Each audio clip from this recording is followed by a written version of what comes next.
Y siguiendo con la programación de Radio María, a continuación les ofrecemos el Catecismo de la Iglesia Católica, dirigido por Monseñor José Ignacio Munilla.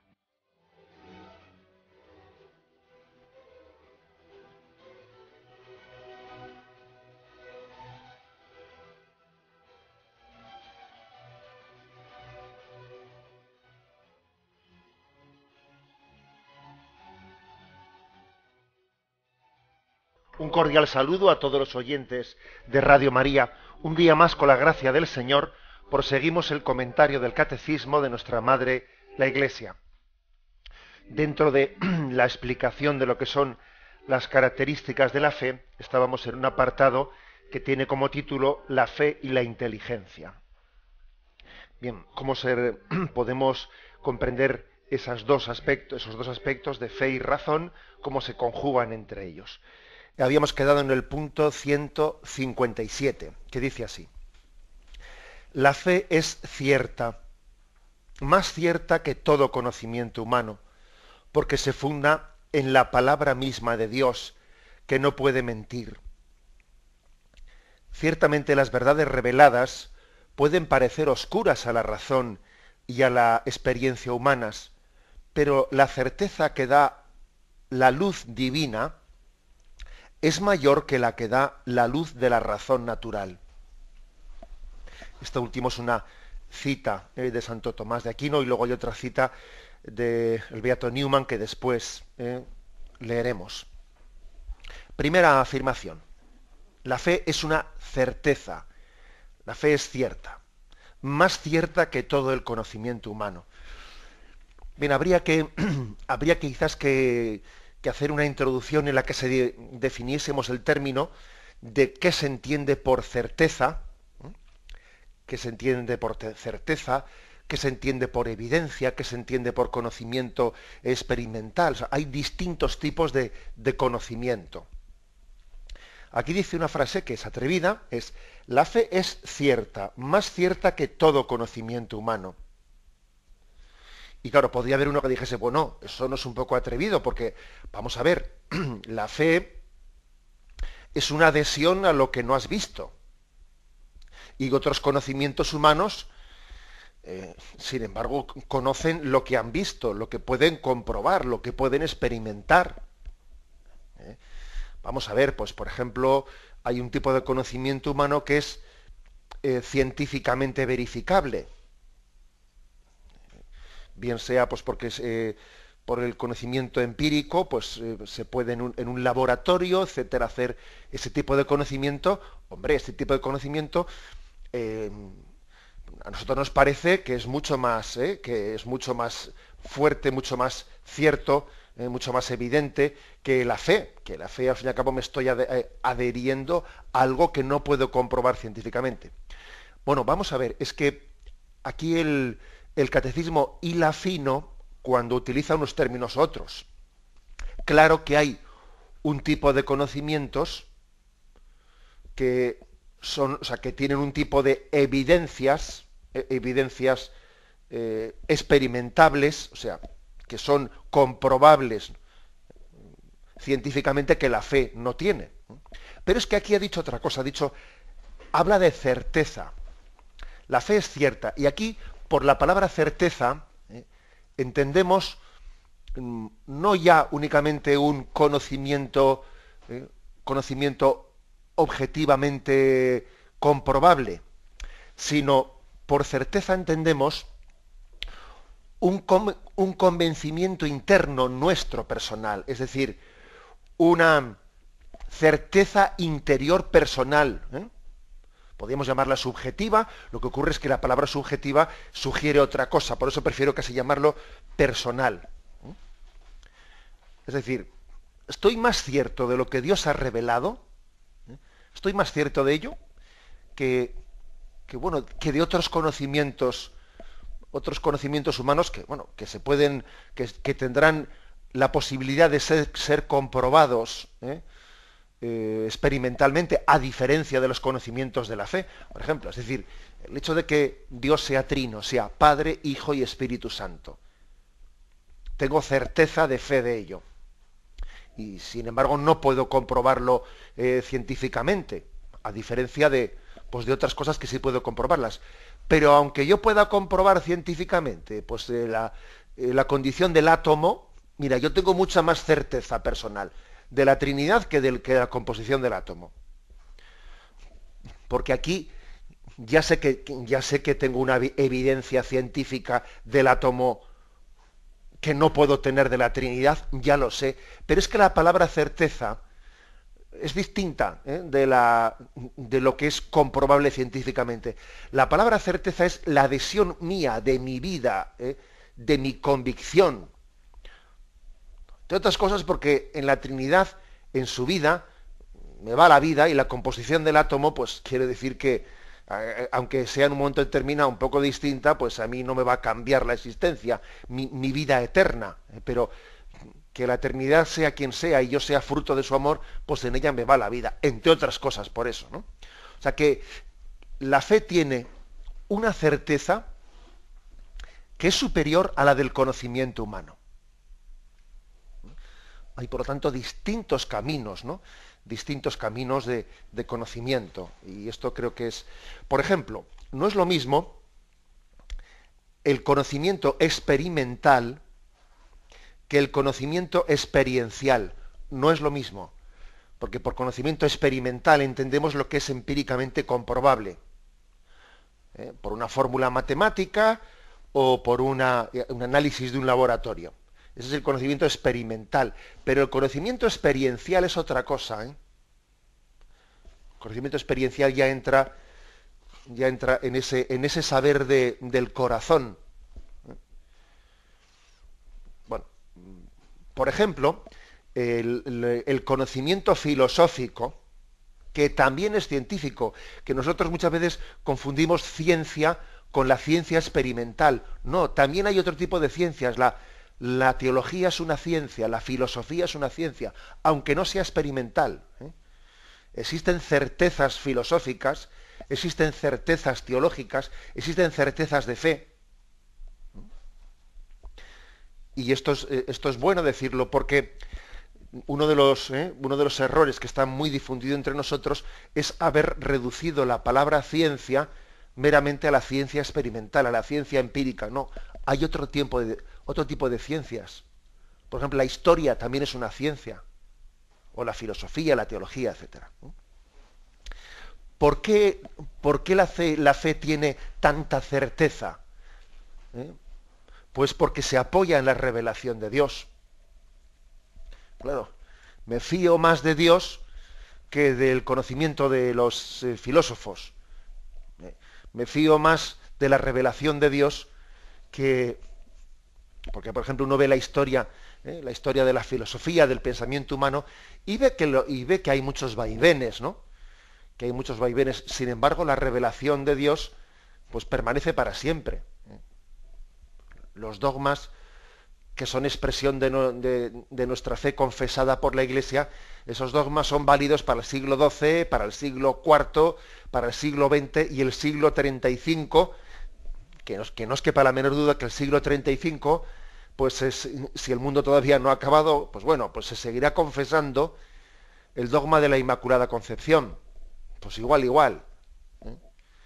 Decía Chesterton que decir que el dogma de la Edad Media no sirve para hoy es como decir que lo que dijimos el lunes no sirve para el martes.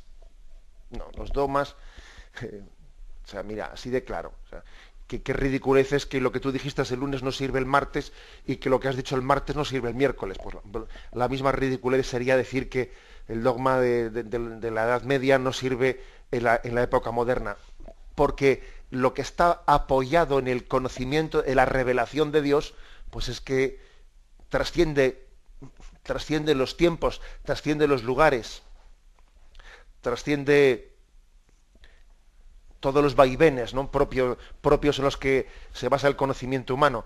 Se basa en la certeza, o sea, es mejor dicho, es la certeza de que están apoyados en Dios. Y Dios no puede mentir. Y Dios no se equivoca. y si Él se ha revelado a todos los hombres de todos los tiempos. Por eso se atreve a decir el catecismo esta frase tan fuerte: la fe es cierta, más cierta que todo conocimiento humano. Eso también, pues de vez en cuando suele surgir pues algún detalle de esos, que obviamente lo que voy a contar ahora es, bueno, pues una anécdota, que no pretende ser como una demostración científica en absoluto, pero hay pues cuestiones que son llamativas, ¿no? Cuando, por ejemplo, contemplamos lo que es la maravilla de la naturaleza, en las leyes que Dios ha puesto en ella, en las leyes ordenadoras, ¿no? Uno dice, bueno, pero qué sabiduría la de Dios a la hora de haber hecho una naturaleza como esta, ¿no? Bueno, pues ocurrió históricamente el siguiente detalle, cuando a comienzos del siglo XX se descubrieron las tablas de los logaritmos, se aplicaron las tablas de los logaritmos a la construcción de los panales hexagonales que las abejas hacen para acumular la mayor cantidad de miel, ¿no? Entonces se quiso, con las tablas de los logaritmos recién descubiertas, ver si las abejas construían esas estructuras de panales de miel pues de una manera de la mejor posible para poder almacenar más miel, o tenían algún pequeño error de construcción, ¿no? Fijaros que las abejas, pues obviamente, construyen los panales de una manera meramente instintiva, y además desde hace miles de años, millones de años, las abejas lo hacen de la misma manera sin ser conscientes de por qué lo están haciendo. Es una ley de la naturaleza, ¿no? Entonces se utilizaron las tablas de los logaritmos recién descubiertas por los científicos matemáticos, y se descubrió que las abejas construían muy bien los panales, pero no perfectamente. Tenían un pequeño error, podían haber construido un poco mejor los panales, pues para que así cupiese más miel. Bueno, al cabo de unos meses, el descubridor de los logaritmos anunció que había tenido un pequeño error en las fórmulas matemáticas, en las tablas de logaritmos, y publicó las nuevas tablas de logaritmos. Entonces, en ese momento se aplicaron las nuevas tablas de logaritmos ya corregidas a los panales de miel de las abejas, y héteme aquí que resulta que las abejas construían por instinto, por una ley de la naturaleza, construían perfectamente los panales de miel, y que lo que habían estado equivocados en el análisis anterior no eran las abejas, lo que se había equivocado había sido el hombre en la creación de las tablas de los logaritmos. Bueno, es una anécdota, No pretendo hacer yo de esta anécdota una tesis, pero sí que es indicativa de ver cómo, fíjate, lo que se apoya en Dios es más cierto que lo que se apoya en el conocimiento humano.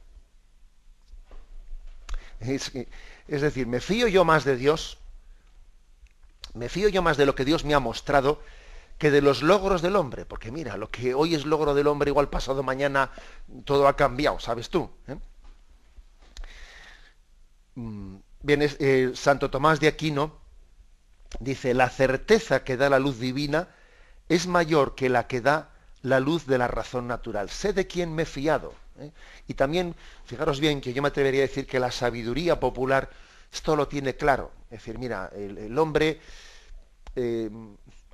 puede fiarse de Dios de una manera incondicional, y sin embargo fiarnos de nosotros, pues la sabiduría popular ha llevado siempre a tener una cierta distancia de esa confianza en el propio hombre. También a veces la sabiduría popular puede ser demasiado desconfiada.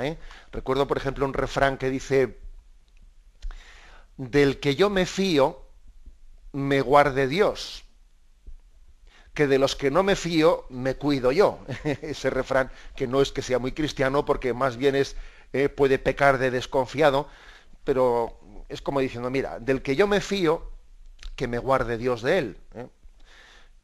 Que del que no me fío, vamos, tendré que estar yo atento, porque ese tipo de sabiduría popular viene a, que como digo, no es que yo la bendiga, porque sé que, o sea, soy consciente de que la fe en Dios nos tiene que llevar a confiar más en los demás, no a desconfiar más de ellos, ¿eh? Pero la sabiduría popular ha entendido que en el fondo de quien nos podemos fiar es de Dios, que Él es el amigo que nunca falla, y que el supuesto conocimiento de los hombres, que parece irrefutable, no nos puede fallar. Bien, esta es la afirmación de partida, y añadamos, en el punto 157, para concluirlo, se añade una cita de el beato Newman, John Henry Newman, que cuando aquí el catecismo pues se publicó todavía no era beato, por eso no pone aquí beato.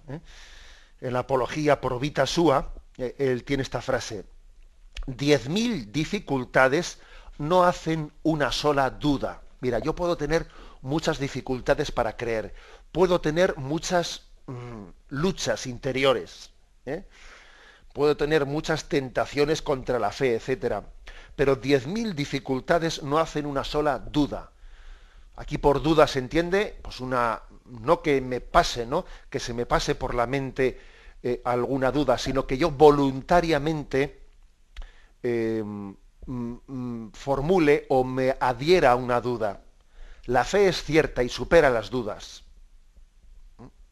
Me pueden venir interiormente, ¿no?, muchas luchas contra la fe, pero yo me adhiero en la certeza a la fe. Me adhiero a ella. No, mm, no dudo, ¿eh? O sea, la fe supera la duda. ¿Las dudas pueden ser pecado? Sí, las dudas pueden ser pecado. En el sentido que yo les otorgo, si yo les otorgo a las dudas, ¿no? Si yo les otorgo pues no son pecado en el sentido de que cuando me sobrevienen, pero yo no les doy carta de ciudadanía, o sea, me fío más de Dios que de mis dudas interiores. ¿Eh? Si yo me fío más de Dios que de mis propias dudas interiores, bueno, pues esas dudas no se entienden en el sentido pecaminoso. Ahora bien, si yo dejo de fiarme de Dios, y a ese tipo, entre comillas, ¿no?, de dudas o turbaciones les doy una carta de ciudadanía superior, obviamente ahí comienzo yo ya a fiarme poco de Dios, ¿no? Comienzo a mirar, es un poco como ese hombre, ese que es Pedro, que es imagen de cada uno de nosotros, que es llamado por Jesús y le dice: ven, Pedro, camina sobre las aguas. Y Pedro comenzaba a caminar sobre las aguas mirando a los ojos de Jesús, pero cuando dice el Evangelio empezó a pensar que el viento era demasiado fuerte, que eso no podía ser, que cómo estaba caminando, y empezó a mirarse a sí mismo, entonces comenzó a hundirse, ¿no? Por lo tanto, las dudas no tenemos que considerarlas, ¿no?, como una culpa del hombre, no son nuestra culpa, no son un pecado, mientras que esas dudas no estén como restando nuestra confianza en Dios. Se me pueden plantear muchas cuestiones, pero no son dudas en el sentido estricto de la palabra si yo continúo confiando en Dios, si confío en Él. Otra cosa es que a esas dudas, como digo, estén restando mi confianza en Dios, mi adhesión a Él, mi certeza de que Dios sabe más. Y que me puedo fiar más de Dios que de mis propias cuestiones personales, ¿no? Por eso dice aquí el beato Newman: 10.000 dificultades no hacen una sola duda. Habrá muchos problemas, habrá cuestiones que yo no sepa responder, porque seguro que hay muchísimas cuestiones que no vamos a ser capaces de responder, pero me sigo fiando más de Dios que de mí mismo. Tenemos un momento de reflexión y continuaremos enseguida.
Escuchan el programa Catecismo de la Iglesia Católica con Monseñor José Ignacio Munilla. Bien, estamos hablando en el punto 157 de la certeza de la fe, que es una certeza incluso más cierta que todo el conocimiento humano. Y antes de pasar al punto siguiente, quiero poner un ejemplo concreto que nos puede ayudar. Imaginaros, por ejemplo, lo que supone la certeza que tenemos de la presencia real de Cristo en la Eucaristía. Creemos que Él está presente, realmente presente, su cuerpo y su sangre, en ese pan de la Eucaristía y en ese vino, que ha sido transformado por la fuerza del Espíritu Santo, pan y vino, en el cuerpo y la sangre de Jesús. Bien, es un tipo de conocimiento que nos da la certeza de la fe. Lógicamente, le llamamos a un científico, le llamamos a un físico, y bueno, pues ellos hacen un análisis. Imaginémonos pues, que se les permite hacer un análisis de ese pan santísimo. Cogen un trocito de ese pan, lo llevan al laboratorio, y en el laboratorio pues lo someten a un tipo de análisis. ¿Qué creéis que es lo que ellos van a comprobar? En el laboratorio van a ser capaces de percibir que en ese pan está el cuerpo y la sangre de Cristo. Pues no, obviamente. En el laboratorio no van a ser capaces de comprobar eso. En el laboratorio van a ver que es la composición del pan, la composición del vino. Este es un pan hecho de no sé qué trigo, el otro es no sé qué tipo de vino. O sea, es decir, no van a tener la capacidad desde el conocimiento experimental científico de conocer la presencia real de Cristo en la Eucaristía. Porque desde ese grado de conocimiento científico, ellos llegan al conocimiento de la física, pero no pueden llegar a la metafísica. Y la presencia de Cristo en la Eucaristía es completamente real, pero no es física, es metafísica, está más allá de la física. Entonces, si alguno pretendiese plantear, bueno, ¿yo de qué me fío más?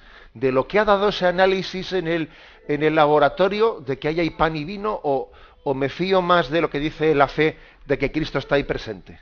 Pues mire usted, no hay contradicción, yo me fío plenamente de los dos. Porque desde el conocimiento del laboratorio sé que eso es pan y es vino físicamente hablando, y desde el conocimiento que me da de la fe, sé que más allá de las leyes físicas hay una presencia real, más allá de la física, pero plenamente real, de Jesucristo. Y esto no es contradictorio. Y es obvio que el conocimiento de la fe es más cierto todavía que el conocimiento humano. La prueba es que yo a ese pan no le trato como un pan cualquiera, sino que le doy toda la reverencia y adoración propio que le doy a Jesucristo.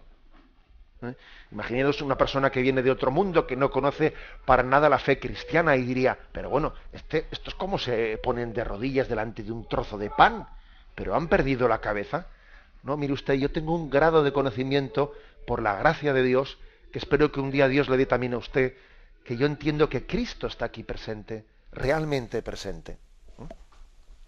Bueno, este ejemplo que pongo es para que nos demos cuenta que hay grados diferentes de conocimiento.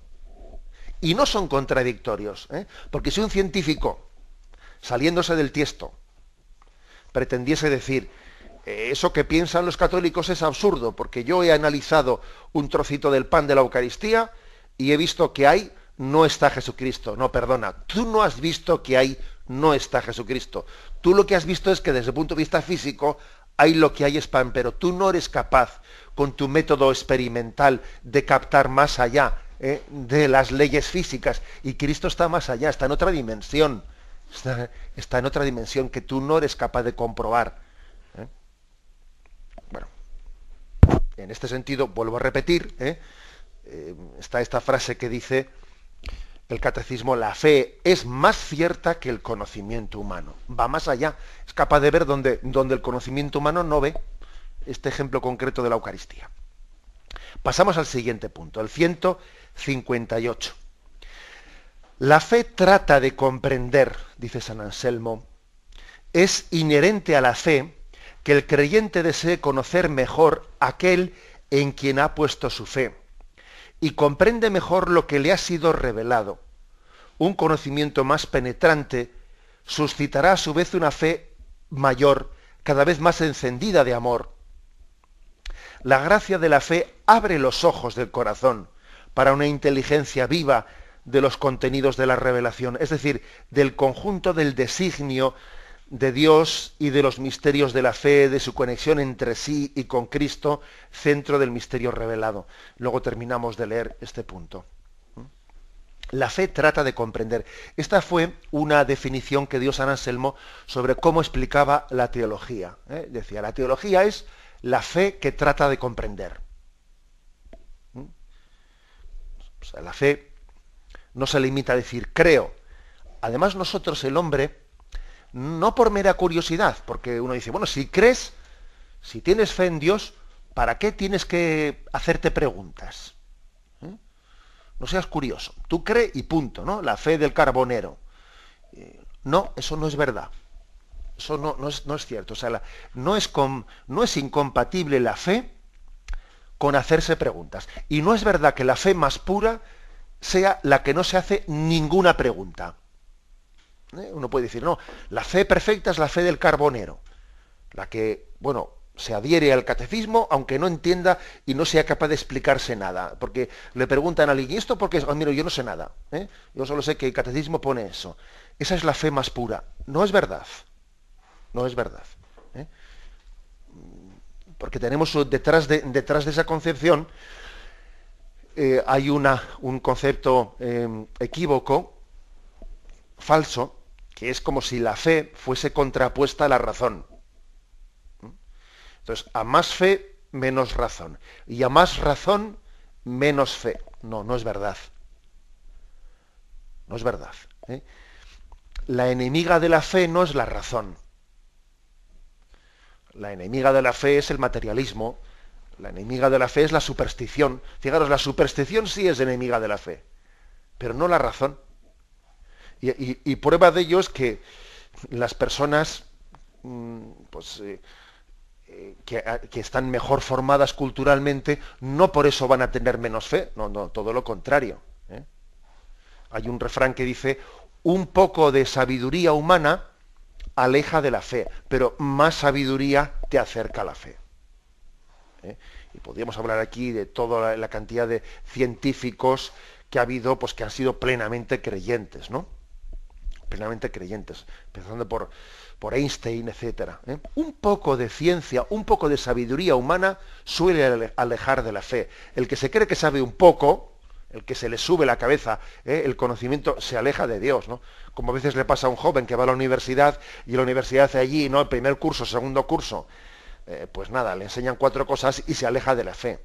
Pero cuando uno sabe más y tiene una sabiduría más profunda, cuanto más sabe, más consciente es de que sabe muy poco y que en la ciencia humana no lo explica todo. Entonces, un poco de sabiduría nos aleja de Dios, más sabiduría nos acerca a Dios. Entonces, no es verdad que la fe pura sea la fe que no se hace ninguna pregunta, porque es que no se trata de curiosidad, sino se trata de que la fe es amor a Dios, pero el amor está también basado en el conocimiento. Cuanto más conoces, más amas. Amar sin conocer, vamos a ver, eso no es un acto humano. Se ama en la medida en que se conoce. Conocimiento y amor están como, es como la pescadilla que se muerde la cola. Cuanto más conozco, más amo. Y cuanto más amo, más deseo conocer. Y esto nos pasa con Dios. Por ejemplo, en el cielo, nosotros amaremos a Dios más todavía de lo que le amamos ahora, porque le conoceremos mejor, porque en la visión beatífica tendremos un conocimiento mucho más perfecto de Dios que el que tenemos ahora, y entonces nuestro amor será mucho más profundo. Por eso, digamos que aquí se dice que la fe abre los ojos del corazón para conocer a Dios. Abre los ojos del corazón, abre los ojos de la mente, ¿no? Para darnos deseo, incluso capacidad de conocer a Dios, ¿no? Deseo y capacidad. Esta es, pues digamos, la afirmación clave clave de este punto 158. Tenemos un momento de reflexión y continuaremos enseguida.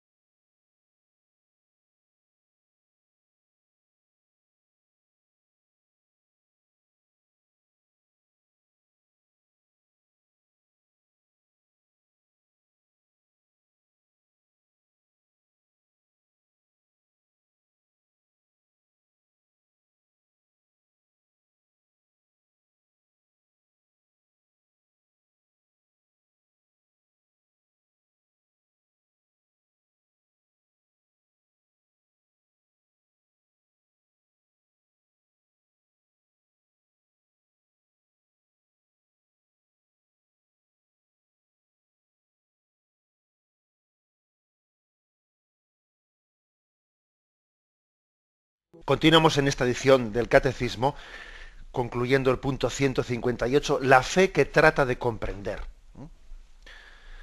Dice él en la parte final de este punto: ahora bien, para que la inteligencia de la revelación sea más profunda, el mismo Espíritu Santo perfecciona constantemente la fe por medio de sus dones.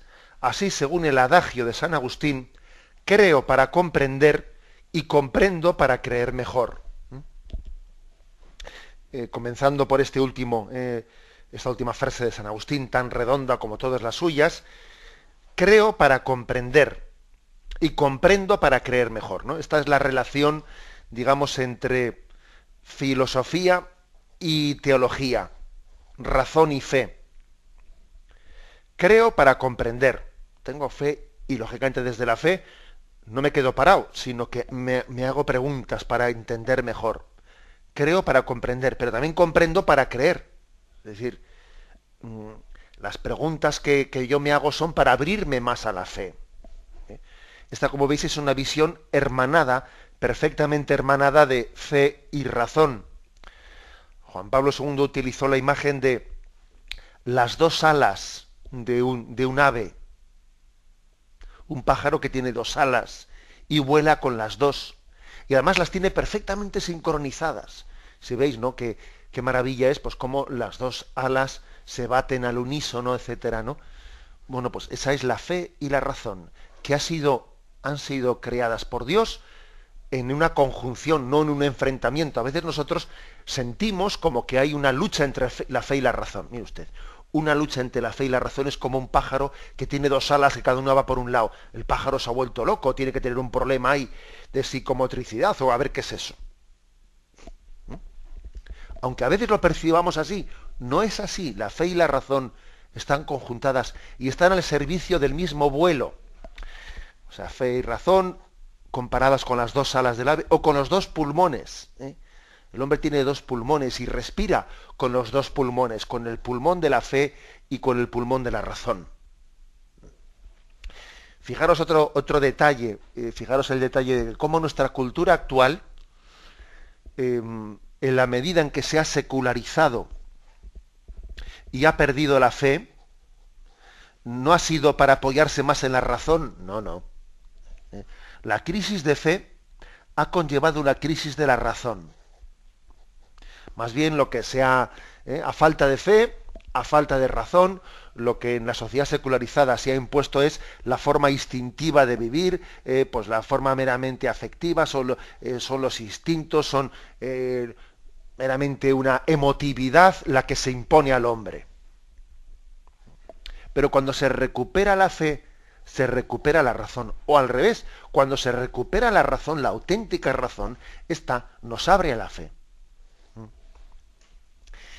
Y aquí, y dicho esto, además todavía hay, digamos, un argumento que es una cita de la Dei Verbum, del punto 5 de la Dei Verbum, que da la siguiente explicación sobrenatural referida a cómo el Espíritu Santo nos asiste en esto. Dice: ahora bien, para que la inteligencia de la revelación sea más profunda, el mismo Espíritu Santo perfecciona constantemente la fe por medio de sus dones. Es decir, la teología no solamente es la razón humana, la filosofía humana, que se hace preguntas sobre la fe, que sí que lo es, pero además de eso, la teología también tiene un suplemento en el que además de la razón somos asistidos por el propio Espíritu Santo para reflexionar sobre el misterio de la fe, el misterio de la revelación. A esto se llaman los dones del Espíritu Santo.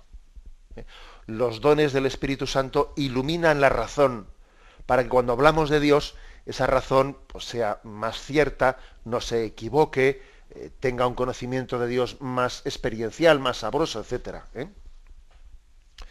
O sea, que quedamos disponibles a ser movidos por el Espíritu Santo. En su día ya explicamos en este programa, explicamos qué son los dones del Espíritu Santo, los 7 dones del Espíritu, que son hábitos que nos disponen para obedecer al Espíritu Santo, ¿no? Así como las virtudes son hábitos que nos disponen para obedecer a la razón, los dones del Espíritu Santo pues nos hacen dóciles a Dios. Y entre los 7 dones del Espíritu Santo hay 4 que inciden más en la razón y 3 que inciden más en la voluntad y en los apetitos. Los 4 que inciden en la razón y por lo tanto son muy importantes, digamos, para la teología, para que el que estudia y se pregunta sobre Dios, y no me refiero únicamente al teólogo, sino también nosotros que comentamos el catecismo, ¿no? Pedimos los dones del Espíritu Santo pues para entender mejor la fe. Un servidor que la explica, los que escuchan, los que intentan leer por su cuenta la Sagrada Escritura, la Biblia, el catecismo de la Iglesia Católica, es lógico, es conveniente que pidamos los dones del Espíritu Santo para entender mejor. Es como diciendo, mira, yo desde mi conocimiento humano puedo, ¿no?, ayudarme de ese conocimiento humano para entender mejor lo que Dios me ha revelado, pero me quedo corto, se me queda corto y pido los dones del Espíritu Santo. El don de entendimiento, el don de sabiduría, el don de ciencia, el don de entendimiento es para penetrar la verdad. Somos iluminados por el Espíritu Santo para tener capacidad de entender lo que es complejo. Y es curioso que cuando alguien tiene el don de entendimiento, se le hace sencillo los misterios de la fe. Y por ejemplo, uno tiene la experiencia de decir, hay que ver que en un momento, en una fase determinada de mi vida, creer en Dios me suponía toda una lucha interior de no veas tú. Y ahora, por la gracia de Dios, pues yo veo que casi me resulta natural la fe. Es que se me haría rarísimo el no creer. Bueno, pues eso es el don de entendimiento, ¿eh? No pienses que es únicamente una clarividencia tuya. No, es el don de entendimiento que hace que lo sobrenatural te resulte casi natural. O el don de sabiduría. El don de sabiduría nos permite saborear las cosas divinas. Que los misterios de Dios, lo místico, no nos parezca abstracto. Que nos resulte sabroso. Que nos resulte práctico. Eso es el don de sabiduría. Porque a veces, pues, uno es como si dijese, es que las cosas de fe, pues bueno, pues de acuerdo, creo en ellas, ¿no? Pero me resultan como muy abstractas, ¿no? Y me resultan secas, no disfruto, no gozo de ellas. Pero cuando alguien recibe el don del Espíritu Santo, el don de sabiduría, saborea, goza, se emociona, entiende que los misterios de Dios no son abstractos, es que llenan tu vida, llenan tu corazón, ¿no? Es como si alguien le dijese al otro, es que eso del amor de la novia o de la esposa, eso es muy abstracto. Pero ¿cómo abstracto? Pero si es lo más real y concreto que existe, ¿no? Que te tira el corazón de ello. Pues lo mismo pasa con las cosas de Dios. O sea, el don de sabiduría hace que las cosas de Dios, los misterios de la fe, no te resulten ajenos y abstractos, que sean sabrosos para ti. Y el siguiente don es el de ciencia, entendimiento, sabiduría, don de ciencia, que permite juzgar rectamente las cosas creadas, o sea, entender el mundo en Dios. Se suele decir que la ciencia sin Dios hincha, sin el Espíritu Santo. La ciencia sin el Espíritu Santo hincha la mente, la hace soberbia, ¿no? Y pretende alejarla de Dios. cuando uno pretende conocer algo al margen de Dios. Sin embargo, la ciencia, cuando es movida por el Espíritu Santo, nos acerca más a Dios y nos permite ver las maravillas de Dios y las huellas de Dios en la naturaleza. El don de ciencia es el don de ese científico que dice: cuanto más conozco humanamente, más me maravillo. Me maravillo de lo que es el mundo, de cómo está lleno de una perfección que es como si decir, abro una puerta y me entro en una habitación en la que tiene 7 puertas, y en cada puerta que entro en otra habitación que tiene otras 7 puertas, y entonces uno va viendo que cuanto más sabe, más le queda por saber, y me abre en la sabiduría humana, me abre a un misterio que supera al hombre. Este es el don de ciencia. Este es el don de ciencia. Bueno, pues, como digo, estos 3 dones más el don de consejo, son de los 7 dones del Espíritu Santo los que asisten a la razón. Don de entendimiento, don de sabiduría, don de ciencia y don de consejo. Y luego hay otros 3, que son el de piedad, fortaleza y temor de Dios, que inciden más en la voluntad humana. Bueno, a esto se refiere aquí el catecismo cuando dice que para conocer a Dios, para hacer esta profunda teología, que nos valemos de la razón para preguntarnos sobre Dios, y que ese preguntarse sobre Dios es muy bueno, pero además lo hacemos no solamente apoyados desde la inteligencia humana, sino también asistidos por estos dones del Espíritu Santo. Es como si la propia fe, el propio Dios, iluminase a la razón humana para que más fácilmente pueda llegar, ¿no?, a preguntarse sobre el misterio de Dios. Bueno, lo dejamos aquí y damos paso a la intervención de los oyentes. Podéis llamar para formular vuestras preguntas al teléfono 917-107-700. 917-107-700.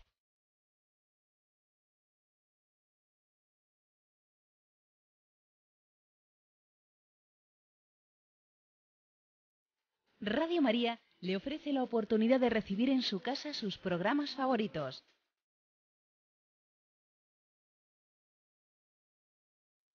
Ahora lo puede hacer a través de nuestra página web www.radiomaria.es o bien llamándonos al 902 500 518. 902 500 518. Pídanos el programa que más le interesa en cualquiera de sus emisiones, especificando el día y la hora que lo ha escuchado. Solo nos tiene que decir si lo quiere en CD de audio o CD o DVD en MP3. Haga su solicitud en el 902 500 518 y en www.radiomaria.es.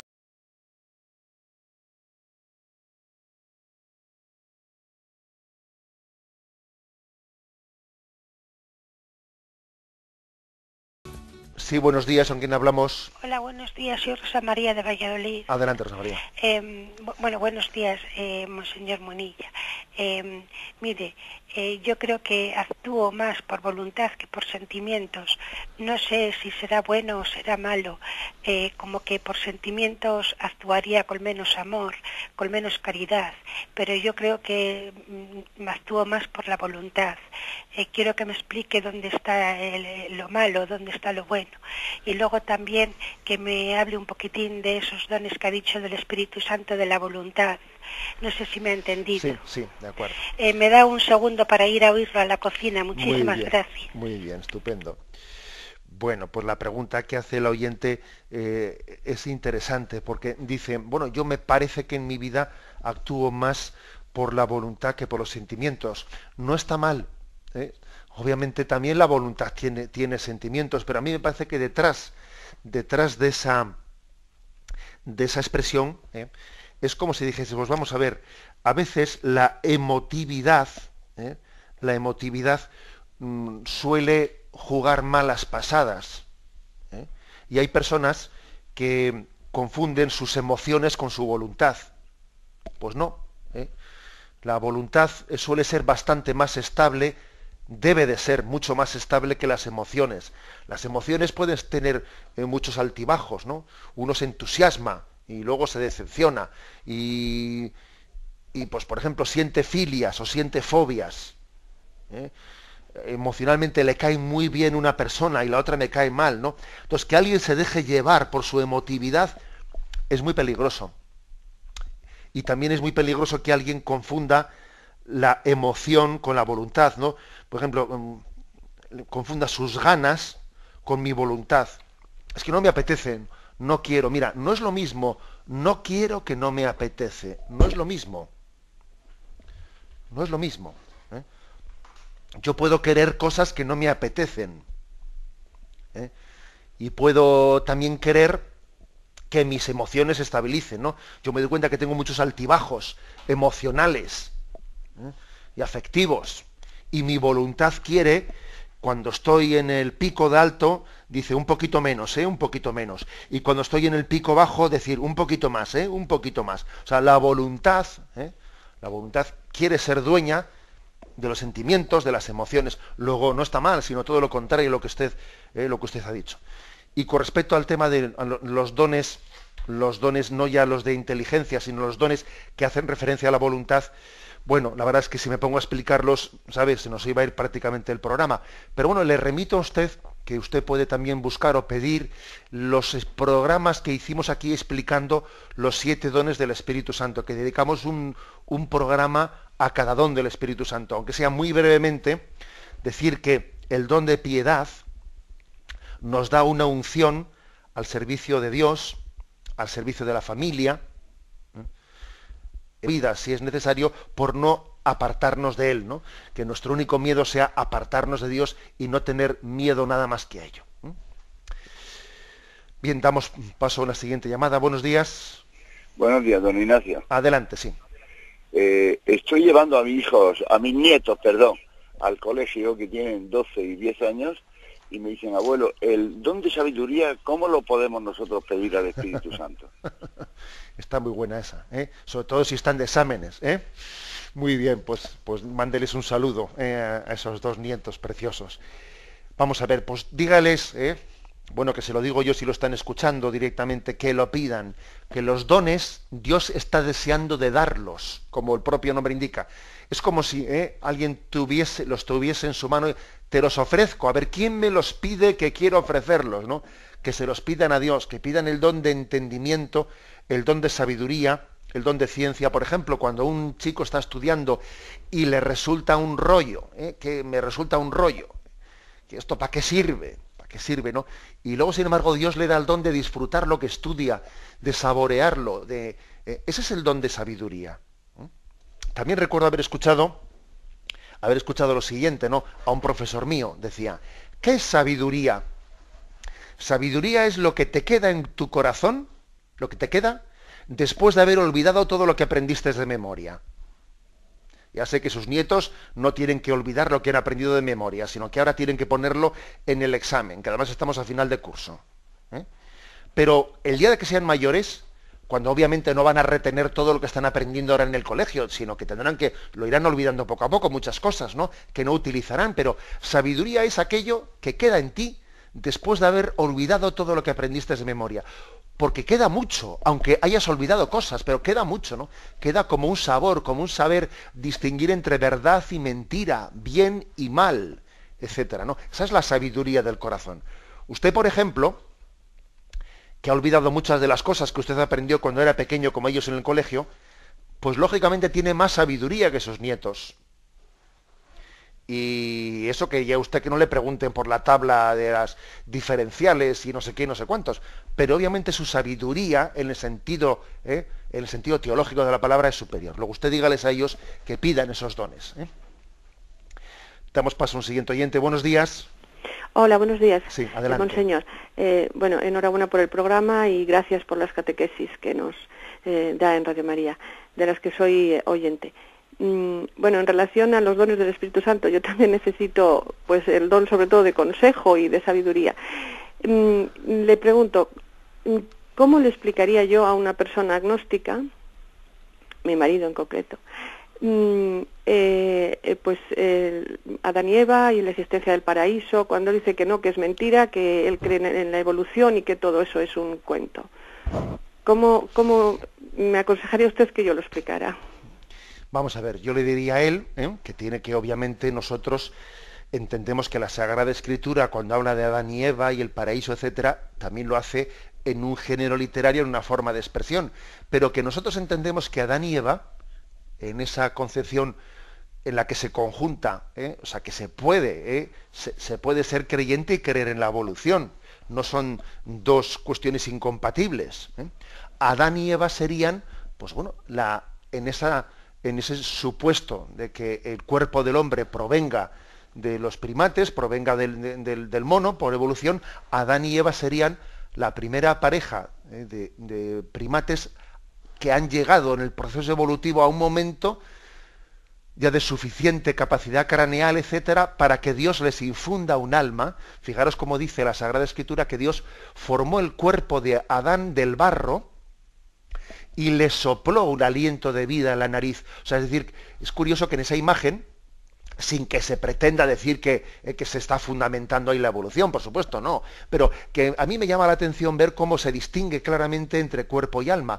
El cuerpo viene de la materia, Yahvé formó el cuerpo del barro, o sea, el cuerpo proviene de la materia, pero Dios sopló en su nariz un aliento de vida, imagen de que Adán y Eva serían la primera pareja de primates a los que, dado ya su evolución biológica corporal, Dios les habría dado el alma con su capacidad de conocer y de amar, porque la mente y la voluntad son facultades del alma. Bueno, adelante pues con su relación y su apostolado con su marido, que aunque usted intente hacerle entender también la mayor ayuda que usted puede darle a su marido, pues es su propio testimonio de vida, es su alegría, la alegría y la capacidad de entrega que le da a usted esa fe en Jesucristo y esa fe en Dios Padre. Damos paso al siguiente oyente. Buenos días. Hola, buenos días, señor. Sí. Muchas gracias por su catequesis. Mire, el tema está dice usted, en la certeza de la fe, que proviene de Dios. Sin embargo, en el mundo de todos los días, e incluso dentro de uno mismo, muchas veces lo que ocurre es que esa fe es transmitida por hombres. Al ser transmitida por hombres, pues ¿qué pasa? Pues que entonces, digamos que bajo el punto de vista de alguna gente, o incluso uno mismo en determinadas ocasiones, lo que hacemos es decir, bien, sí, pero Dios no lo veo, son personas quienes me están transmitiendo la fe. Ese problema, es decir, la fe es una certeza de lo que Dios te dice, pero esa certeza es transmitida a través de hombres. Simplemente ese tema. Muchísimas gracias. Sí, de acuerdo. Es decir, si Dios siempre se ha servido de sus mensajeros, de sus profetas para transmitir su mensaje, su revelación. La revelación de Dios no ha llegado a través de manos de ángeles. No. O sea, que la revelación de Dios, uno ve la historia de la salvación y ve la historia de la Sagrada Escritura y ve claramente que Dios se ha servido de Abraham y se ha servido, o sea, es decir, que precisamente lo que es impresionante es que Dios haya dejado en nuestras manos, el mensaje de la revelación. Y usted ha intentado transmitir a sus hijos la fe, y usted es un instrumento, ¿no? Por eso es muy importante que usted como padre de familia y yo como sacerdote, etcétera, nos consideremos instrumentos de Dios. Y el instrumento de Dios tiene que ser muy humilde. Tenemos que intentar decrecer nosotros para que Cristo crezca. Y al mismo tiempo que transmitimos, que predicamos, tenemos que predicarnos a nosotros mismos, es decir, acoger lo que estamos ofreciendo. Pero es así, es decir, Dios ha puesto en manos humanas, ¿no?, su mensaje de revelación. Ahí está la elección del pueblo de Israel, está la elección de los 12 apóstoles, es la historia de la salvación.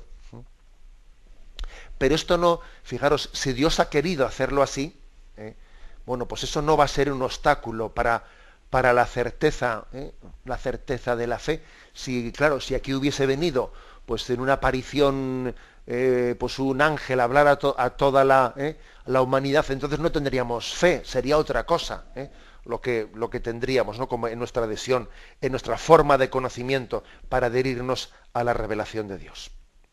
Me despido con la bendición de Dios Todopoderoso, Padre, Hijo y Espíritu Santo. Alabado sea Jesucristo.